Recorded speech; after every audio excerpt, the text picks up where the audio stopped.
मित्रों नमस्कार, मैं अर्जुन कुमार शर्मा आप लोगों के बीच आज मैं उपस्थित हुआ हूँ।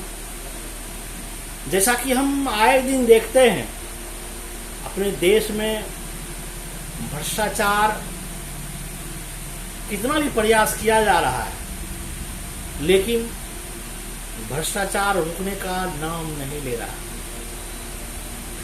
ऐसा नहीं है जो सरकार नहीं चाहती है भ्रष्टाचार रुके, लेकिन हमें लगता है कुछ ऐसी धारा है जिस धारा में ना चाहते हुए भी लोग बहते जा रहे हैं, और यह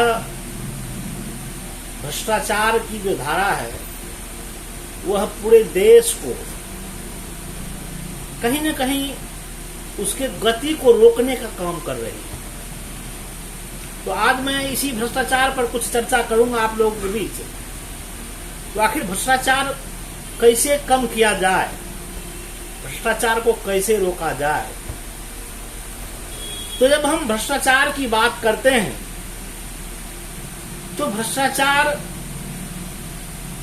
नौकरशाह से लेकर राजनेता तक जाती है, और इस भ्रष्टाचार को रोकने में हमको लगता है ईमानदारी पूर्वक राजनेता से लेकर ब्यूरोक्रेट तक को इस पर महत्वपूर्ण समीक्षा करनी चाहिए और यह तय करनी चाहिए जो भ्रष्टाचार न हो। अब मैं छोटे स्तर से पंचायत की बात मैं करूंगा। हम सब पंचायत ग्रामीण क्षेत्र में बहुत ही से आते हैं। तो पंचायत में जो भी जनप्रतिनिधि हैं, जो जनता द्वारा चुने जाते हैं, उनका वेतनमान जब आप सुनेंगे, किन्हीं का 2500 है यानी 2500, किन्हीं का 500 रुपया है, और उनके अंदर में साल का करोड़ों का योजनाओं का क्रियान्वयन होता है। उनके निगरानी में, उनके द्वारा पंचायत में किया जाता है। और जो जनप्रतिनिधि होते हैं उनके साथ कई एक समस्याएं होती है। वो समस्याएं होती है लोगों से उनके समय के हिसाब से उनको मिलना, ब्लॉक का काम करवाना, जनहित में क्या जरूरी है उसके लिए सरकार से, स्थानीय प्रशासन से काम करवाना। आप समझिए जिनको 2500 तनख्वाह मिलती होगी, वह अपने ऊपर कितना खर्चा करते होंगे, अपने परिवार के ऊपर कितना खर्चा कर पाते होंगे, और जनता के लिए कितना वो समय दे पाते होंगे।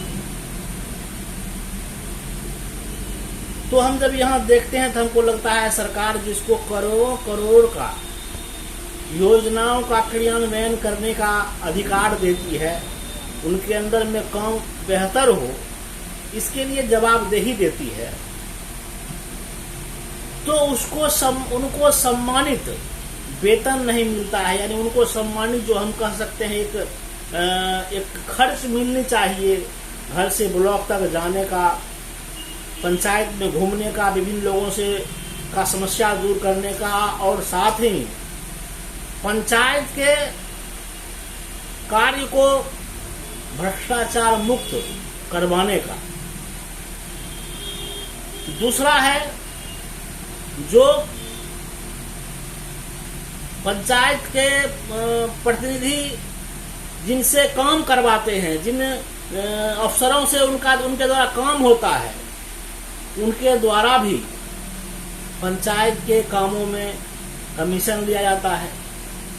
और ये जगजाहिर है, ये छुपा हुआ नहीं है, ये किसी भी पदाधिकारी से कहीं कोनो स्तर से छुपा हुआ नहीं है। लेकिन लोग एकदम खाली कैमरा में नहीं आना चाहिए, चर्चा में नहीं आना चाहिए, और बस चल रहा है गति से। तो इसका मतलब है कि कहीं न कहीं हम इसको स्वीकारता दे रहे हैं। अब ऊपरी स्तर से हम ले लें, किसी भी पार्टी का उसका जो मुख्य खर्च का माध्यम है वो है चंदा। यानी आप जनता से चंदा लीजिए, आप कारपोरेट जगत से चंदा लीजिए और अपने पार्टी को चलाइए, और उसी में भ्रष्टाचार ना हो यह भी ध्यान रखिए। और जो जनप्रतिनिधि हैं, तो जो जनप्रतिनिधि चुन के जाते हैं उनको तो एक सम्मानित मानदेय मिलता है, लेकिन आपको मालूम होगा जो एक राजनीतिक पार्टी जब खड़ा होती है एक जिला में, उनके कार्यकर्ता हजारों में होते हैं और उनके कार्यक्रम भी बहुत हुआ करते हैं, और वो सब डिपेंड होते हैं या तो पार्टी अपने स्तर से दे या कार्यकर्ता चंदा करके करे। तो कहीं न कहीं हम जब ये देखते हैं जो हमारे कार्यक्रम में भी, पार्टी अपनी कार्यक्रम में भी फंड का इकट्ठा चंदा के रूप में करती है, तो वो कहीं न कहीं किसी के पास जाती है और कहीं न कहीं किसी से आग्रह करती है, और वह आग्रह कोई ग्रीवांस भी हो सकता है, वह आग्रह में ग्रीवांस भी हो सकता है, जिससे पार्टी को मजबूरी होती है भ्रष्टाचार पर अंकुश न लगाना। अभी हम कोई भी मंत्रालय से जब कोई चीज का घोषणा होता है, जब पार्टी का जो फंड है उस फंड का जब क्रियान्वयन जमीन तक आने की बात जब होती है, तो उस फंड में भी कई जगह कमीशन बंधे होते हैं, और जब कोई काम करते हैं तो उसको वह मजबूरी होता है वहां पर देना, जिसका कारण क्या होता है, काम में गुणवत्ता बहुत कम होता है, और कम गुणवत्ता कम होने के कारण जनता ठगी जाती है। तो मेरा मानना है, पहला तो पार्टी को जो फंडिंग मिल रहा है वो फंडिंग में वैधता हो, सिर्फ ये नहीं हो जो चंदा से पैसा आवे। अगर पार्टी चुनाव आयोग ये तय करती है जो इसको एमएलए चुनाव के लिए इतना राशि चाहिए, एमपी चुनाव के लिए इतना राशि चाहिए, तो कहीं न कहीं उनको यह भी तय करना चाहिए जो यह राशि कहां से आ रही है। अगर कोई पार्टी को करोड़, 2 करोड़, 5 करोड़ अगर चंदा दे रहा है तो उसका क्या स्वार्थ है उस पार्टी से। कहीं न कहीं यह जो सिस्टम है वह करप्शन की ओर हमें ले जाता है। दूसरा, आज कोई भी जनप्रतिनिधि जब चुनाव लड़ते हैं उनमें अनाप शनाप खर्च करना पड़ता है। दिखाने का तो दिखाते हैं हम इतना चुनाव लड़ते हैं, लेकिन वास्तविक खर्चा कई एक गुना होती है, और वह भरपाई जो उस पैसे की भरपाई कहीं न कहीं वो किसी से चंदा के माध्यम से हो, किसी से कुछ और ढंग की जो उसका एक कंप्रोमाइज हो उसके माध्यम से हो, वो फंडिंग का अरेंज करते हैं और फिर चुनाव में जीत के जाते हैं। और जब इस ढंग की जब बात होती है तो कहीं न कहीं भ्रष्टाचार करना मजबूरी हो जाता है। तो मैं ये आप लोगों के बीच इसलिए रखना चाह रहा हूं, जो लोकतंत्र में जैसे कि बाबा साहब भीमराव अम्बेडकर और उनकी कमेटी ने जो संविधान बनाया, अभी तक में कई एक संशोधन हो चुके हैं। संशोधन होना जरूरी है, क्योंकि समय समय पर हमें क्या आवश्यकता होगी, हमारे समाज को क्या बदलाव करने की आवश्यकता है, ये जरूरी है। तो भ्रष्टाचार न हो, इसके लिए हमें किस किस चीज पर ध्यान देना चाहिए, ये हमें ध्यान देना पड़ेगा। अभी जितने भी पार्टियां हैं,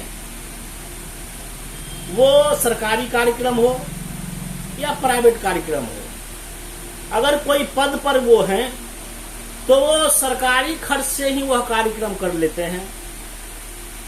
अगर पद पर नहीं है तो वह अपने खर्च से, पार्टी के खर्च से वह कार्यक्रम करते हैं, जबकि उसका अर्निंग ऑफ सोर्स कहीं कहीं से नहीं है और वो है सिर्फ चंदा से। तो मैं यह आग्रह करूंगा भारत सरकार से और विभिन्न राज्य के सरकार से, जो वास्तविकता है वो सब जान रहे हैं, जहां नीचे से लेकर ऊपर तक बैठे हुए व्यक्ति, किसी से यह बात छुपी हुई नहीं है, तो इसको स्वीकारें। जो वास्तव में गलती जो हो रही है, उस गलती को जब जिसके हाथ में पावर है समाज को सुधारने का, देश के सुधारने का, अगर वह ही मजबूर हो जाए उसको रोकने में, तो निचला सिस्टम ऑलरेडी मजबूर हो जाते हैं। जैसे अब कोई एमपी साहब हैं और उनका फंड जो आता है 5 करोड़, आप जानते हैं। और अगर हम नहीं कहते हैं सब एमपी कमीशन लेते हैं, लेकिन कोई एमपी ऐसा है जो अपने काम में 5% या 10% कमीशन दे, तो जो ही वह कमीशन 10% लेगा, तो जो विभाग को देगा काम, जो विभाग उसको देखेगा, जो ठेकेदार काम करवाएगा, वह विभाग का कर्मचारी भी खुले रूप से 10% 5% मांगेगा, क्योंकि उस एमपी का उस पर सैद्धांतिक रूप से एक हम कह सकते हैं जो मानसिक, जो एक ईमानदारी का जो एक फिगर होता है वो उतर जाता है। उनको लगता है जिसने वो योजना दिया है वह भी 10% ले रहा है, और फिर वह भी 10% लेता है, 12% लेता है। जो काम करते हैं, जो ठेकेदार हैं, जो पूंजी लगाते हैं, उनको तो वाजिब कुछ न कुछ बचना चाहिए। अगर ये देखेंगे हम, अगर एमपी साहब अपनी योजना में 10% ना लें, 0 कर दे, मेरे योजना में एक भी पैसे ना मैं लूंगा और ना ही किसी ऑफिस में खर्च होना चाहिए, और जो योजना है, जो ठेकेदार है, उसको जो वाजिब बचत होना चाहिए, उस ढंग की योजना जेई वगैरह जो भी तैयार करते हैं वो तैयार करे, और वही पैसा उसको मिले जो उसमें 100% पैसा मिले, ताकि वहाँ 100% काम हो सके। ठेकेदार को जो बचना चाहिए वो बचना चाहिए, क्योंकि कोई बिना बचे हुए काम क्यों करेगा।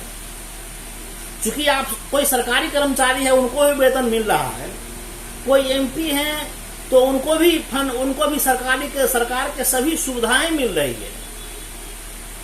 तो हमको लगता है अगर यहाँ ये ठीक हो गए तो निचला सभी कर्म कहीं न कहीं ठीक होगा, और वो उद्घाटन में भी जाएंगे तो वो दिखने का प्रयास करेंगे वास्तव में काम का गुणवत्ता क्या है। यहाँ क्या होता है, किसी फंड से बन रहा है, कोई अगर जनता अगर कोई अड़चन लगाती है तो वो ठेकेदार के आंखों पर चढ़ जाती है, कुछ वैसे अफसर के आंखों पर चढ़ जाता है।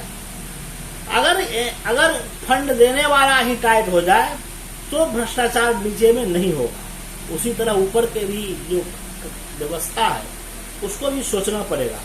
हाँ, मजबूरी ये आएगी जो उनको किसी को भी जो बाहरी पैसा नहीं आता है तो उनका अपना जो फंड है, व्यवस्था है, वो गड़बड़ाने लगता है। तो उसके लिए व्यवस्था कीजिए, खुल के बात कीजिए, क्योंकि लोकतंत्र में सिस्टम भ्रष्टाचार मुक्त हो।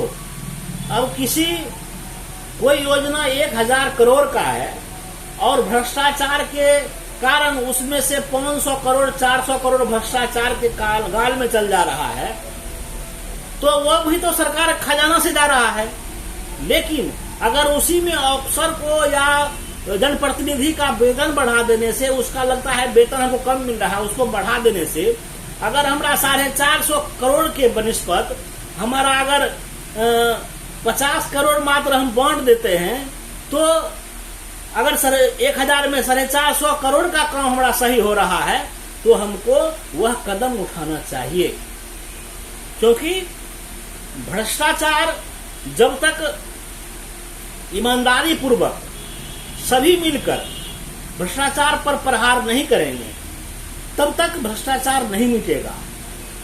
और भ्रष्टाचार जो है वह राजनेता से शुरू होकर नीचे के पदाधिकारी तक जाता है। हम इसलिए कह रहे हैं जो राजनीतिक पार्टी और जो राजनेता हैं उनको इस चीज को बिना भेदभाव का राष्ट्र हित में कदम उठाना चाहिए। जहां तक मेरा मानना है, जो चुनावी जो व्यवस्था है, चुनावी व्यवस्था में जिस तरह से धन का प्रयोग होता है वह वास्तव में बहुत ही अधिक है। वह ऐसा नहीं होना चाहिए। भले कुछ पैटर्न बदलना पड़े, कुछ व्यवस्था बदलनी पड़े, कुछ सुधार करनी पड़े, करके इस पर भी हम लोग काम करें और भ्रष्टाचार मिटे। इसके लिए हम सबको एक जवाबदेह नागरिक बनकर इस पर प्रहार करनी चाहिए और जो नागरिक का जो सही मूल्य टैक्स का जो पैसा है उसके हक में जाए और बीच का भी जो उसमें सेवा करने वाले हैं, उसमें जो नौकरी करने वाले हैं या जो राजनेता हैं, उनको भी एक सम्मानित वेतन या उनको जो राशि मिलनी चाहिए वो मिले, ताकि यह भ्रष्टाचार मिट सके। मित्रों, मैं अधिक बात नहीं कहते हुए आज की बात में इसलिए यह बात कह रहा हूँ क्योंकि आए दिन भ्रष्टाचार पर सभी चर्चा करते हैं, लेकिन जब हम व्यक्तिगत रूप से किसी की बात को टच करते हैं, हमको लगता है कहीं न कहीं मजबूरी में हो या आदतन हो, कहीं न कहीं कुछ सिस्टम है जो मजबूरी में यह जो है सो आदतन किया जा रहा है। इसीलिए इसको दूर करना है, भ्रष्टाचार भारत मुक्त करना है, तो हमें एक ईमानदार प्रयास करना होगा।